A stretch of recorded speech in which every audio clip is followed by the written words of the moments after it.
Alors bonjour à tous. Donc deux petites nouvelles.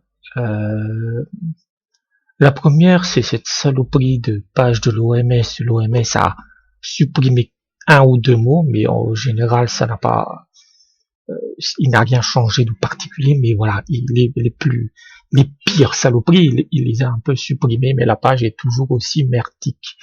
Et ça a été parce que beaucoup de spécialistes de la réduction du risque, notamment les Britanniques, les ont littéralement sodomisés en fait sur les réseaux sociaux.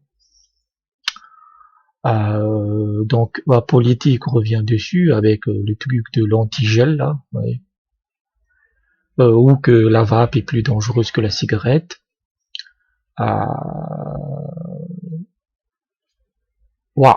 Donc on pourrait dire que c'est pas mal, mais non, c'est absolument pas suffisant puisque ça reste encore une page remplie de vraiment de pires saloperies. C'est démentiel. C'est vraiment démentiel. La seconde nouvelle, on va pas, voilà, c'est juste ça quoi. La seconde nouvelle que c'est pas de l'espoir mais quasi, on va dire c'est de la pseudo-espoir, ça nous vient de l'Australie. Et donc le Royal Australian College of General Practitioners, je n'ignore absolument si la caméra est bien cadrée, puisque hein, donc c'est l'équivalent on va dire que c'est une espèce de d'organisation qui regroupe les médecins généralistes en Australie. Et en gros, c'est écrit dans le chapeau en fait, c'est que la vape pourrait être une intervention raisonnable pour des gens qui n'arrivent pas à quitter la clope via des moyens traditionnels comme le patch et la gomme. Euh, donc c'est c'est c'est positif, mais c'est une petite déclaration en fait.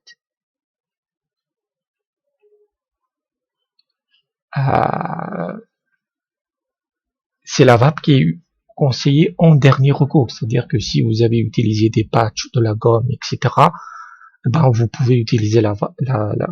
Il pourrait tout à fait recommander la vape, mais et en soi, ça suit la médecine en fait, puisque comme la cigarette électronique, en termes de consensus scientifique, n'a pas ce n'est pas accepté en tant que tel comme une méthode de cessation tabagique. Il y a des études pour, il y a des études contre.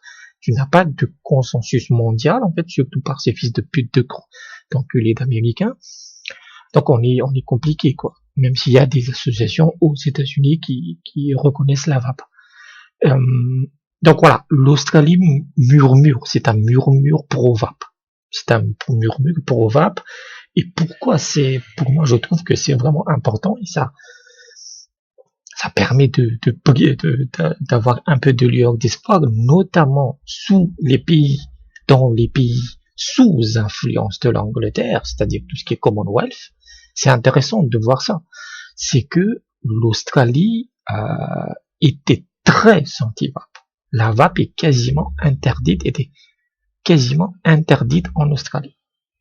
Vraiment, c'était très, tu pouvais acheter, mais c'était tellement réglementé que la plupart des Australiens commandaient en Chine ou pour les matos et même le liquide via des entreprises comme Heilig. Et le fait que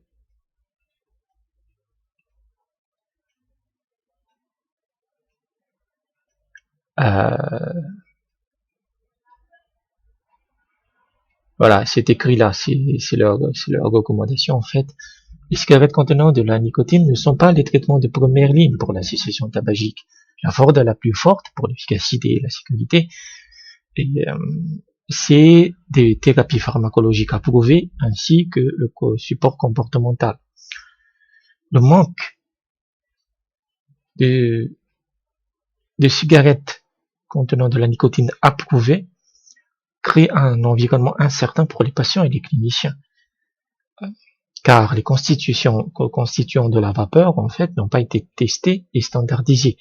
C'est oui et non, mais il y a déjà des études, en fait, qui mesurent la vapeur, qui a mesuré la vapeur, il n'y a pas grand chose à craindre de la vapeur. En fait, il n'y a absolument rien à craindre.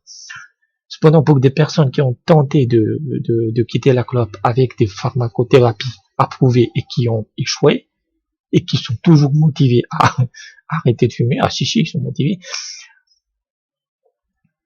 et qui ont acheté leurs cigarettes électroniques avec leur fournisseur de santé, avec leur médecin consultant, les cigarettes électroniques contenant de la nicotine peuvent être une intervention raisonnable à recommander. Ça doit être précédé par une prise de décision basée sur les preuves, avec le patient qui doit être informé qu'il y a des cigarettes électroniques qui ne sont pas testées, approuvées. Oui, les sub-ohms, non, n'essayez pas d'arrêter de fumer avec un Chrome 4, hein. Ça ne marche pas. Les effets à long terme de la vape sont inconnus, comme beaucoup de choses. Ça, c'est le principe de précaution, c'est une merde. La possession de liquide contenant de la nicotine sans ordonnance est illégale, donc ça c'est lié à ce que je disais sur les restrictions en Australie où tu peux absolument pas trouver des liquides nicotinés.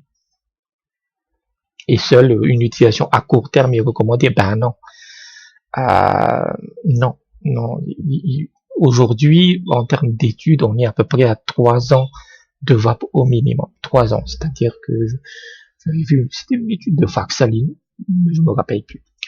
Donc, la première année, tu vas vaper constamment. C'est quasiment 90%. La deuxième année, tu vas passer à 50%, sans aucune clope, hein. Ici, c'est sans aucune clope, les 3 années. Et la troisième année, tu es à 5 à 10%. Cela nous donne c'est pour ça que c'est un peu paradoxal comme ce type d'étude, parce que cela montre que la nicotine n'est pas addictive, en fait. Parce que tu peux en passer. Donc, le court terme, non. Et puis, de toute façon, encore une fois, il y a des petits problèmes là-dedans, c'est que les effets à long terme, oui, mais il n'y en a aucun. Et dans l'essai clinique britannique, là, avec les 18%, 14 à 18% d'efficacité, il faut jamais oublier que les méthodes la cigarette électronique et les liquides fournis par les chercheurs ont échoué. C'est lorsque les vapoteurs, les fumeurs ont pu choisir eux-mêmes le taux de nicotine et leur propre liquide que ça a montré des résultats.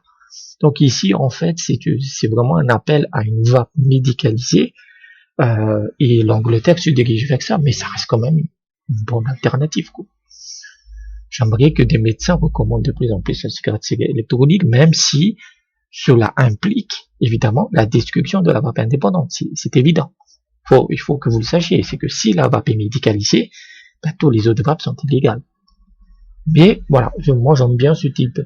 C'est une espèce de virement, pas à 180 degrés, on est à 40 degrés, et c'est vraiment intéressant, quoi. Mais ça, c'est pas lié au gouvernement. Le gouvernement australien, c'est l'équivalent d'un gouvernement de Trump, en fait, qui est vraiment très con, en fait. Ils sont vraiment très très débiles, mais c'est déjà une première avec la Nouvelle-Zélande qui a fait un virage, lui, à 180 degrés, donc c'est plutôt cool. Donc c'était 2 nouvelles que je voulais dire, voilà, pour cette semaine. Donc merci et à bientôt.